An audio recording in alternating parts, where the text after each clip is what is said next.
안녕하세요. 인사 왜 안 하세요?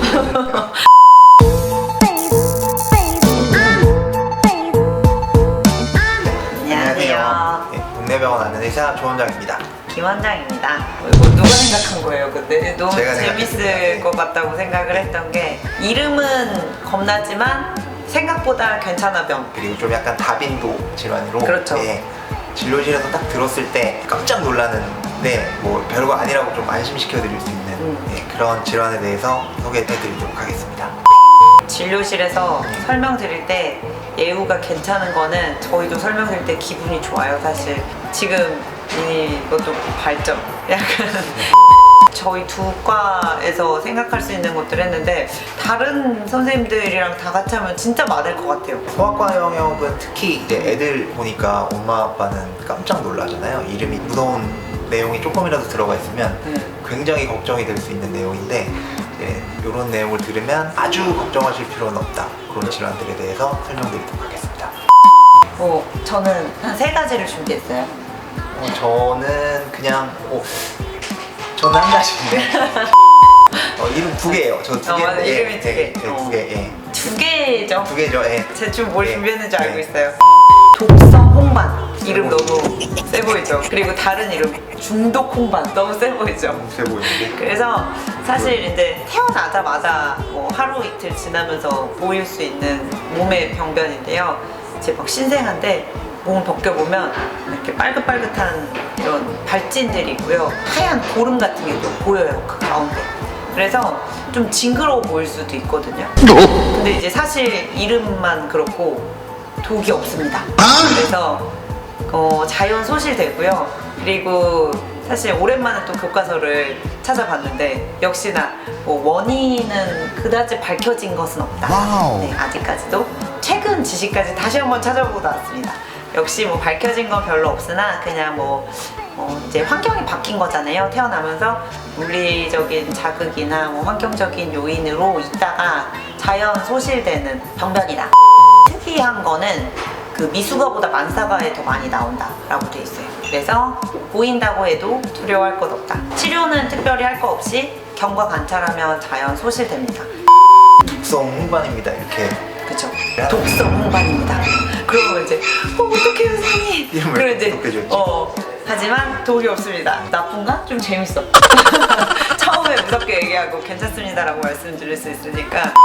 몽골골단형 세버병이라고도 하는데요. 학생들 뒤꿈치에 생기는 통증이 있는 병이에요. 그래서 그거를 보면 엑스레이를 찍으면 연속성이 조금 깨지면서 살짝 이렇게 골절처럼 보이기도 하고 뭔가 이제 문제가 있는 것처럼 보이고 뒤꿈치에 통증을 이제 호소하는 병인데 치료는 운동량을 조절해주고 경과 관찰을 하고 뭐 많이 아프면 물리치료를 한다거나 뭐 진통제를 살짝 사용을 한다거나 이렇게 치료를 하고요. 뒤꿈치 통증이니까 운동을 아주 많이 하는 뭐 엘리트 운동을 한다거나 이런 친구들한테는 통증이 문제가 될 수 있지만 성인이 되면 사라지는 통증입니다. 진단명에 뭐 염이 들어간다거나 이러면 조금 이제 감염으로 생각을 할 수도 있고 일단은 알 수 없는 이름이 붙으면 좀 이게 어떤 큰 병인가 이런 느낌을 좀 받을 수 있는 그런 질환인데 결국은 치료는 그냥 운동량을 조절해주고 잘 쉬고 아프면 쉬고 그 다음에 뭐 너무 아프면 진통제를 잠깐 먹고 이런 병이고 성인이 되면 성인 통증으로 이어지지는 않는 질환이기 때문에 크게 걱정할 필요는 없는. 혈관종은 근데 뭐 어디에 생기냐에 따라서 조금 문제가 되는 경우가 있지. 물론 무서울 수 있는데 태어났을 때부터 보일 수 있다는 게 또 문제예요. 혈관종에는 어쨌든 이제 종이란 단어가 종양인데 이게 어쨌든 내 몸에 막 그런 악성 종양은 아니란 말이에요. 그래서 이제 좀 무섭죠. 종이라는 말이 들어가니까. 그래서 어떻게 생각하냐면 혈관이 이제 뭉쳐 있는 그런 양성 종양이라고 보시면 되는데 경과는 1세까지는 원래 좀 커질 수 있다고 돼 있어요. 그리고 그 한 10세? 크게 길게 잡아서 한 10세 정도까지 해서 대부분 많이 소실이 된다 라고 돼 있어서 경과 관찰을 하는 게 좋아요. 근데 이제 때로는 그냥 점점 더 커지는 애들도 있어요. 이런 경우는 치료를 하겠죠. 근데 이게 겉에 피부 표면에 있는 혈관종은 이제 보통 우리가 딸기 혈관종이라고 부르는데 딸기 혈관종 세법병이라고 하니까 좀 안 무섭다. 딸기가 붙어서 약간 딸기같이 생겼어요. 맛있겠다. 네, 그래서 이렇게 이제 올록볼록하게 좀 생기기도 하고 그런 모양이기 때문에 이제 걱정들 많이 하세요. 이거 괜찮은 거냐 뭐 물어보기도 하고 위치에 따라서 좀 도봇이라고 하는 위치도 있고 뭐 배나 뭐 이런 데 있는 거는 사실 잘 안 보이니까 괜찮은데 뭐 미용적으로 얼굴 한가운데 있다든지 그러면 조금 일찍 중재를 하기도 하고요. 딱 정해진 정답이 있는 건 아니에요. 근데 공교롭게 이 위치가 뭐 코 안, 목 안, 그런 안쪽에도 다 생길 수가 있는 거거든요. 숨쉬기에 불편하다거나 아니면 뭐 눈 쪽에 있으면 앞을 보기 불편하다거나 뭐 이런 경우들에 있어서는 치료를 좀 더 생각하기도 하죠. 만약에 그냥 뭐 배나 다른 몸통 부위에 있는 건데 얘가 자꾸 이제 쓸리면서 궤양을 일으키거나 피가 보이기 시작해. 그러면 거기가 이제 감염의 소스가 될 수가 있잖아요.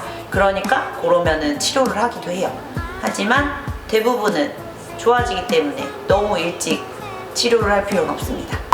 일찍 치료를 하시는 피부과 선생님들도 계세요. 저는 좋아요. 이런 선생님들이 계시는 거는 좋은 게 엄마들의 이런 걱정이나 아니면 위치에 따라서 일찍 중재를 해줘서 사이즈를 줄여놓는 게 좋다라고 생각하시는 선생님들도 계셔서 그런 치료를 하는 거는 위치나 상황에 따라 좀 다르고 이것 자체의 성향이 나쁜 건 아니니까 미리 겁먹으실 필요는 없다라고 생각하시면 될 것 같아요.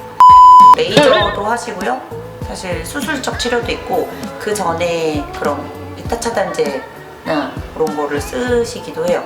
그러니까 먹는 약도 있고 바르는 약도 있고 레이저나 뭐 시술도 있습니다. 제 친구 피부과 의사들은 그래서 너는 몇 살에 하니? 제가 물어보니까 아이가 협조가 될 때 초등학생이 되든 굉장히 쉽게 할 수 있대요. 몇 번 하다가 못 오게 되고 이러면은 좀 이도저도 안 되니까 차라리 조금 크고 아기가 이해할 수 있을 때쯤 하는 거를 권장하더라고요.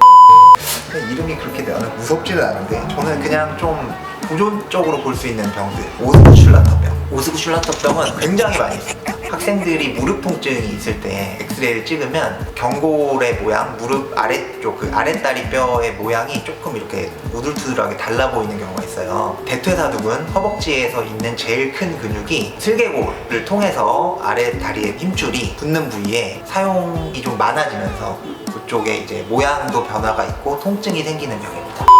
요것도 아까 말씀드린 그 세모병처럼 운동량을 조절하고 많이 아프면 물리치료하고 더 아프면 약을 먹고 그다음에 주사나 뭐 수술은 하지 않는다 이렇게 돼 있는 병이고요. 대부분의 경우는 크게 문제가 없지만 이제 엘리트 운동 한다거나 이런 친구들은 운동량을 조절하기가 좀 어렵기 때문에 조금 짜증나는 그 정도 병이 되겠습니다. 병어가 붙은 병이 딱 있으면 조금 당황하세요. 애가 크면 성인 통증으로 이어지는 그런 질환은 아닙니다라고 말씀을 드리면 좀 안심하시죠. 마지막 기관지 연화증, 후두 연화증이라는 게 있어요. 무섭지. 안 좋은 거 아니야? 태어나서 얼마 안 된 아이들은 기관지에 있는 카트리지 자체가 계속 좀 말랑말랑한 상태라고, 그래서 특별한 병이 아니어도 그런 상태일 수 있어서 진단 자체를 정확하게 하려면 사실 CT를 찍거나 아니면은 그 내시경, 기관지 내시경을 해야 돼요. 근데 이 검사가 오히려 더 침습적입니다. 왜냐하면 아이를 완전히 재운 상태에서 해야 되고 기관지 내시경은 진짜 힘들어요. 기관지 안을 이제 들여다보는 건데 검사 자체를 의사도 굉장히 아이를 데리고 할 때는 엄청난 검사고요. 막 준비물도 되게 많고 응급처치하는 것도 준비를 엄청 해놓고 하는 검사라 이거를 이만큼 검사를 하고 후두 연화증입니다라고 진단을 하게 되는 경우는 나이가 정말 많아졌는데 해결이 안 되거나 건강에 문제를 일으킬 때가 그렇고, 대부분은 그런 후두 연화증이 있는 친구들도 아무리 늦어도 2세 전에는 해결이 돼요. 임상적으로 얘는 후두 연화증입니다 라고 붙여놓고 나이의 경과를 보게 되는 질환입니다. 특히 먹으면 애들 이제 수유하고 나면 저희 둘째도 엄청 심했는데 막 소리가 나요. 막 이제 그런 소리가 나요. 숨 쉴 때마다.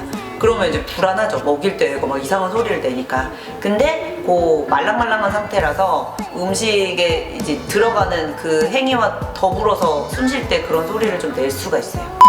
정말 심한 경우는 이제 CT를 찍어서 보는데 CT라는 거는 단면을 잘라서 보는 거잖아요. 그래서 이게 순간적으로 좁아지는 거를 담을 수가 없어서 시간차를 담은 CT를 찍어야 되는데 그럼 방사선 조사량이 더 많아질 거 아니에요. 그래서 잘 안 찍어요. 네, CT나 뭐 기관지 내시경 다 힘드니까 대부분 기다려서 보는 질환이 후두 연화증입니다. 이름은 무섭고 중간에 엄마는 이 소리에도 무섭지만 대부분 괜찮아지니 걱정하지 마세요 하는 병이 후두 연화증입니다. 병명은 아니고 되게 신경을 많이 쓰시는데 아기가 빨리 걷고 싶어서 이제 의도적으로 까치발을 걷고 하는 경우는 문제가 있는 경우는 거의 없어요. 구조적으로 문제가 있는 경우는 거의 없고 다만 근육 톤이 올라간 병, 예를 들면 뇌성마비라던가 자폐 성향이 있는 아이라던가 이럴 때 발을 들고 걷는 경우가 좀 있대요. 그래서 이제 다른 거 다 괜찮은데 애가 발만 까치발로 걷는다 이런 거는 뭐 크게 의미가 없고요. 다른 중한 질환에 있는 친구들이 까치발로 걷는 경우가 좀 있기 때문에 요거를 조금 어떤 사인으로 좀 받아들이자 이제 이런 정도의 개념이지, 이제 마음 급한 친구들은 까치발로 걷거든요. 다른 거 다 괜찮고 까치발만 있는 친구들, 본인이 좀 빨리 걸으려고 이렇게 까치발로 걷는 친구들은 요거를 특별히 뭐 교정을 해야 된다거나 그런 영역에 있는 문제는 아니기 때문에 너무 신경 쓰실 필요는 없을 것 같습니다.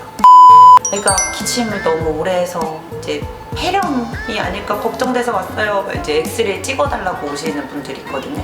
찍었는데 엑스레이는 괜찮은데 소리가 막 엄청 안 좋은 소리가 난다. 그러면 폐렴은 아닌데 모세기관지염은 지금 있는 상태다. 그럼 휴 다행이다. 이제 모세기관지염이다. 이렇게 반응하실 때가 있거든요. 근데 사실 모세기관지염도 굉장히 무서운 질환입니다. 그래서 뭐 폐렴이면 무조건 안 좋아. 다 막 큰일 나는 일이고 모세기관지염이면 되게 괜찮은 거야. 이렇게 구분을 지어 놓으시는 경향이 있어요. 근데 그렇지 않아요. 폐렴도 사실은 입원 안 하고도 이제 치료를 다 할 수 있는 정도가 있고 아이의 컨디션에 따라서 모세기관지염도 물론 치료하면서 좋아지는 경우가 더 많지만 무서우려면은 굉장히 무서운 경우들도 있죠. 이런 어떤 진단명에서 오는 어떤 그거에 너무 집중하시지 말고 그때 상태, 네 맞아요, 상태. 그리고 달라질 수 있어요. 다른 병원에서 이렇다고 했는데요, 아기가 있는 표현을 하실 때도 있거든요. 이 상태라는 거는 계속 변할 수가 있는 거기 때문에 어떠한 의사도 아기를 담아서 진료하는 의사는 없기 때문에 그때그때 상황이 다른 거다라고 이해하시면 더 좋을 것 같습니다. 오늘은 사실은 저는 준비하면서 좀 재밌었는데요. 근데 이제 그게 약간 결론은 해피엔딩 이런 느낌이 있잖아요. 들었을 땐 놀랄 수 있지만 괜찮아질 거야, 걱정하지 마세요 하는 진단들, 네, 이렇게 정리해봤습니다. 대부분의 이제 오늘 말씀드린 질환들은 경과 관찰을 하는 질환들, 어떤 시기가 지나가면 괜찮아지는 질환들이기 때문에 뭐 이런 진단명을 들으셨다고 해서 굉장히 걱정하시거나 그러실 필요는 없으실 것 같고요. 항상 아이가 현재 건강하고 행복한지 그거에 대해서 행복까지 신경을 쓰시면 될 것 같습니다. 컨디션. 현재 컨디션에 대해서. 그렇죠. 오늘도 동네병원 아는 의사를 시청해주셔서 감사합니다. 감사합니다.